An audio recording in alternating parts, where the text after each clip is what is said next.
I swung the sledgehammer and smashed it hard into his knee. Then I hung him in midair with a steel cable. The moment his broken leg touched the floor, a scream of agony echoed through the entire room. I closed the door without a care, sat comfortably on the sofa, and savored the echoing screams. This was the first time I'd smiled since he brutally killed my daughter. Just a few days ago, before my daughter went to school, she gave me a warm hug. But when I saw her again that afternoon, my sweet daughter had become a cold corpse. I saw her underwear scattered aside, and there were even faint bloodstains on her thighs. I trembled as I fixed my daughter's clothes.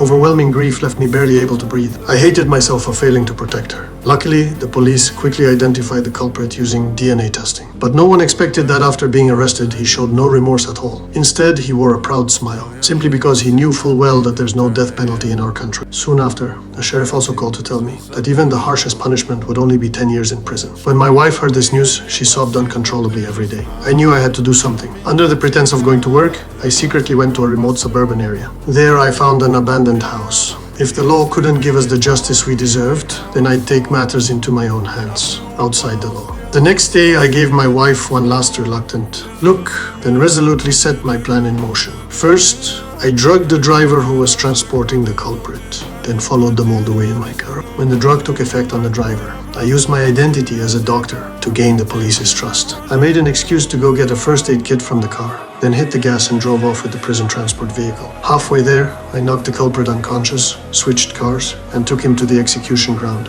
I'd custom made for him. On the first day after I captured the culprit, he still refused to admit what he'd done. Without a moment's hesitation, I lifted the hammer and smashed his knee, listening to his non-stop screams. I knew this little bit of punishment was far from enough for him. The next day, I woke this scumbag up with a stream of urine. What surprised me was that even after a full day of torture the day before, he still wouldn't admit the crimes he'd committed against my daughter.